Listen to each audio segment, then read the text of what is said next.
Well, I have the distinct honor now to introduce my friend of what seems like about 20 years. Munish Gupta was recently entered into the PL of the Scoliosis Research Society, so he will be the president in 2027, 28. Are you sharing what's going on with your work? And Munish will be moving to probably the most preeminent spine program in the country in early 26 at a hospital for special surgery. So Munish and I have traveled the world together. We've been in probably more than 20, 30 countries together. I want to say a few things about him, which is absolutely the case. I'm 100% convinced. There's no surgeon that is more loved in spinal deformity. There's no surgeon more loved than Munish Gupta. There are a lot of surgeons that are respected, that do a great job, give great talks. When you travel the world with this guy, he is loved. They love him.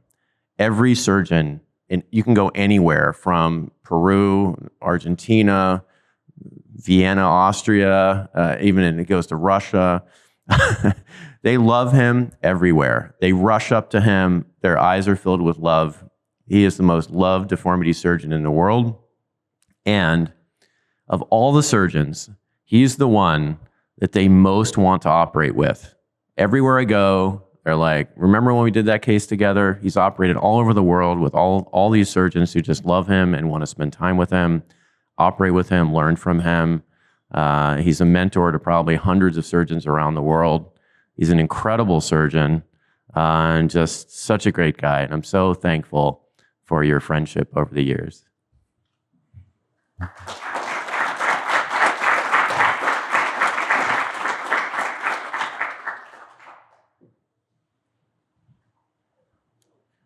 Good morning. I don't know if you remember, I was in California for 23 years before I got recruited to WashU about 10 years ago. And I remember when these courses started. They were incredible courses. But I think I haven't been to them for some years now. And I was very delighted that you invited me back. So I'm going to talk about something that I've been doing since I was a fellow. We've been doing anterior surgery for a long, long time. They have different names for them, different techniques. But the goal is the same. So these are my disclosures. So what is the problem? The problem is when you get an adult, it's very different than a teenager. So I do kids and adults. The discs are very narrow, they're desiccated, they're rigid. And then frequently they have osteophytes, and sometimes they're fused completely. And if you want to release the spine from the back, it's tough because when these discs are so narrow and there's osteoporosis, you put your blade in there and you turn it, it goes into the bone and you don't get the full release. And I'm sure everyone in this room has experienced that, and so have I. It just kind of plows through. The osteoporosis is a real killer. I mean, this patient actually, the weakest link is the bone. So she had multiple surgeries, and then they extended her up. They didn't go down to the pelvis to re-instrument. Then she broke right through her fusion mass. Why is that? Because the fusion mass is stress-shielded. It's osteoporotic. If you ever go in a fused spine in the front, it's very weak. The vertebral body is very weak. And junctional failures happen not only proximally, but also distally, which this person shows. So what is the goal? I think you just heard some beautiful talks about sagittal plane and how to do it all from the back. I think it really depends. It depends on the case. Generalities are always tough. Just like Mike always says, don't try to categorize. It's a spectrum. And I love that about Mike. So the first thing I think is the sagittal plane correction. Nothing worse than a fused flat spine. And that's where the PSOs come in, And then one of the tips about degenerative deformity is the rigid lumbosacral curve. This is something sometimes we don't recognize very clearly, and I'll show you that. And then, adults, they don't fuse as well. When we did our study of more than 500-600 patients at WashU, we found that 40% of the non-unions occurred after third year and beyond. And it's still happening. We are actually looking at 10-year results now. And it's still happening. Rod failures, non-unions are still happening. I'm going to give you a few slide opinion of sagittal plane. You heard a beautiful talk, elegant talk.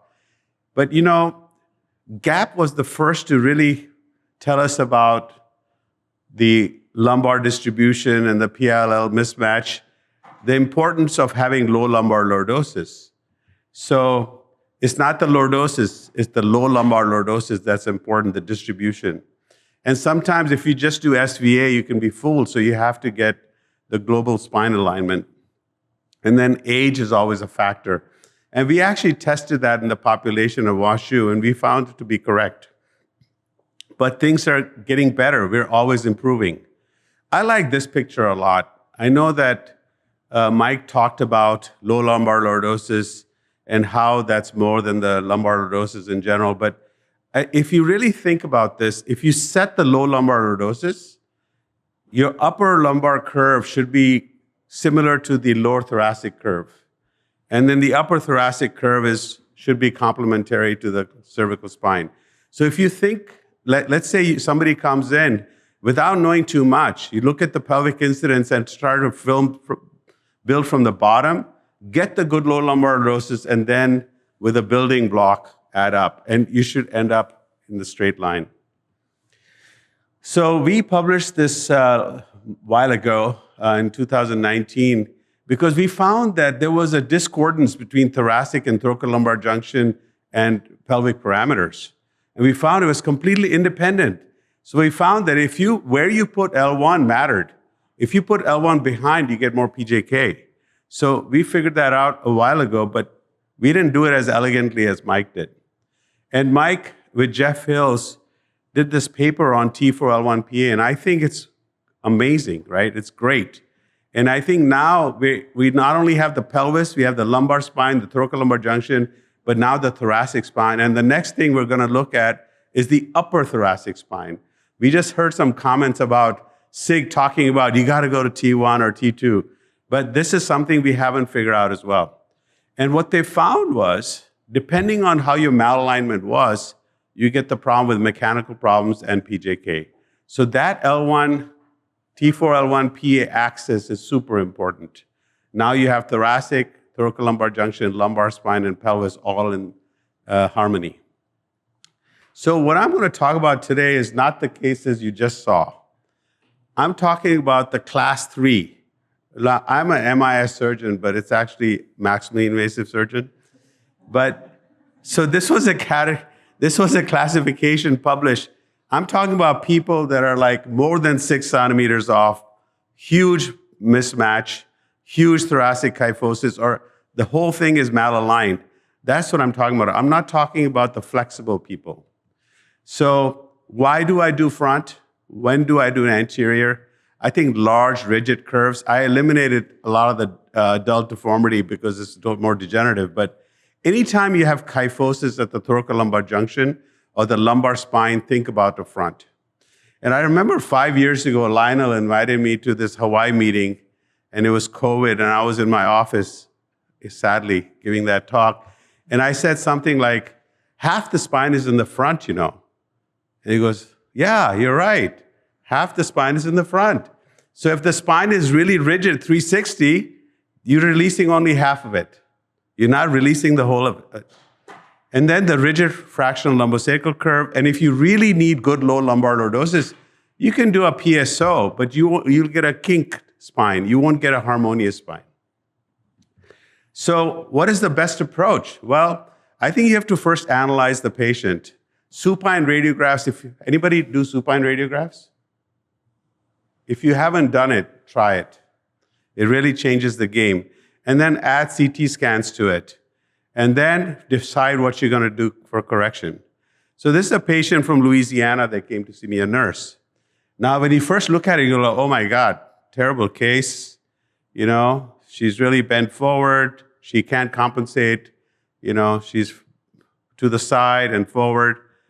Lo and behold, lie her down. Supine X-ray changes the game completely, right? You don't need a VCR at the thoracolumbar junction. You just need to get it released and then fixed. You can really tell that the thoracolumbar junction is not so kyphotic. So we did an anterior release and a posterior fusion on her, right? And sent her back to Louisiana. And one more word, I only put structural grafts at L4-5 and L5-S1. That's really where you need the low lumbar lordosis. If you have any kind of coronal deformity, and if you put those big cages, you kind of block your correction from the back. And that's something I learned the hard way. Another case, so, a little bit less of a curve, but degenerative, slipping with lateral listhesis, not really coming around on supine x-rays, right? This is where the CT scan comes in. Guess what? It's fused in the front. Now, I don't care how good a TLIF guy you are. This is hard to release, okay? Very hard to release. Now, without this champion of this, he can do these X-lifts and do up and down the thing and very minimally invasively get the same thing. But that's the same thing to me. X-lift or anterior, it's anterior release is anterior release. And then in the back, look at the facets are completely fused on one side on the concavity. This is the reason she has a rigid curve. So don't forget, supine X-rays and CT scans. We even made a model because it's free. So this is the front, and this is what it looks like. And you can see the osteophytes always on the concavity, all the way there. And you're not going to be able to get that just from the TLIF. So what we did was we used the disc space, enter, and then we use a Misonics bone scalpel. I hope I'm not violating any rules, but the harmonic thing has really helped me because I can just go till it pops instead of doing an osteotome, which is a little bit more controlled. And then posteriorly, take out the facets. You take out whatever you need to take out, and then you can correct her. So we can get the coronal abnormality corrected, and more importantly, the sagittal plane corrected, okay? And so let's talk another case. It's the degenerative scoliosis case in a 70-year-old machinist from Wisconsin. You can see over time it's collapsed. And you see that kyphosis there? That's hard to build. And this is how it looks like and doesn't move. But just wait. Look at the CT scan. Do you think we can do TLIFs on this? Who thinks we can do TLIFs on this? Awesome. You stick to your word. That's good. So, I think you have to just look at yourself in the mirror, what you can or cannot do. And if you can't do it, think of an alternative approach. So for me, it was an anterior posterior. Of course, there's a little bit of stenosis. But this is the kind of release you need to have. I don't know if I can play this video here. So if you get this kind of release with a TLIF, power to you. So I'm not trying to diss TLIFs. I think you should tailor the approach to whoever it is. I use these, but so far. But anyway, look at the coronal plane. We got the coronal plane corrected. And more importantly, look at the low lumbar lordosis. The thoracolumbar junction is not kyphotic. You know why the thoracolumbar kyphosis is so important? If you look at the non-union studies, if you have residual thoracolumbar kyphosis, you're more likely to have non-unions and rod failure. So that's also a factor. And this is what it looks like afterwards. This is another lady with a similar kind of body habitus and also kyphotic in the lumbar spine with an anterior release. Okay? Similar idea. So, and once they stand up straight and you have them close their eyes and they can stand up like this, that's what Dubusse's cone of economy is. Have them stand like this and close their eyes. If they're falling forward, you haven't achieved it. This is a patient that was also from Louisiana. I don't know why they come from there to WashU, but so she had thoracolumbar kyphosis, right? Same thing. So supine X-ray, yes, there is some opening there. So you could do a VCR, right? You could do a VCR. So I prefer to do the anterior to kind of build up that low lumbar lordosis. Actually, she was hyperlordotic there, but I wanted to really fix the thoracolumbar kyphosis. Similar idea. And this is her afterwards. So she can stand up straight, not bent forward. What about fractional lumbosacral curves?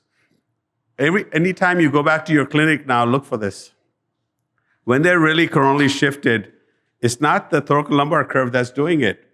It's the base, it's the foundation, the leaning tower of Pisa. And, there's a classification from Nanjing. Bao was the fellow, so he gets all the credit. So if you're a fellow, write the paper, you get the credit. And he found that if you're lined up, it's A. If you're towards the concavity, it's B. And if it's towards the convexity, it's C.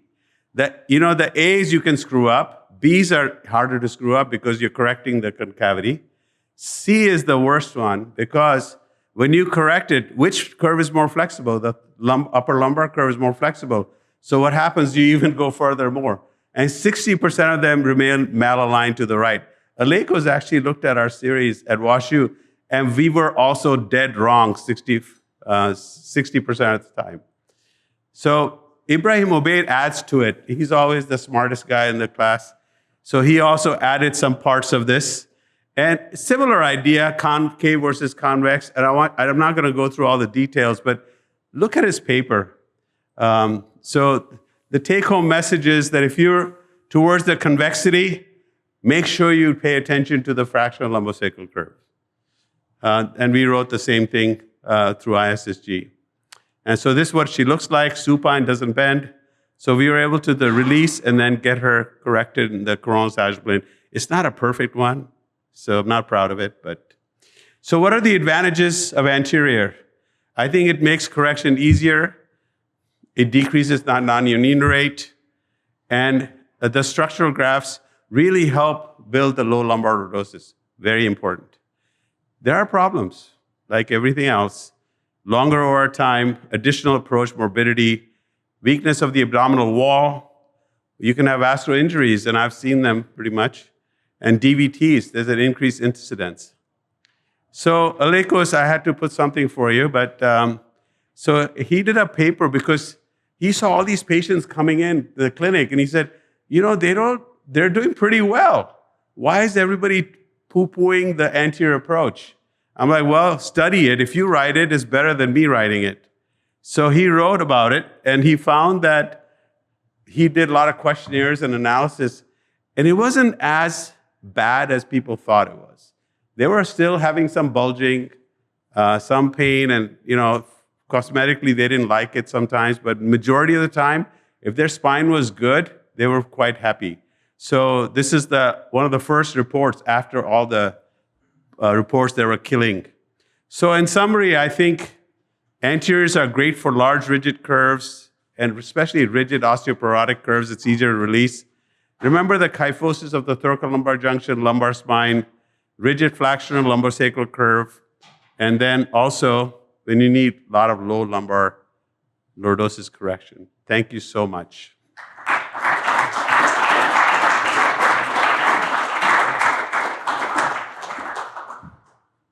All right, that was incredible. Let's take a few questions for Munish.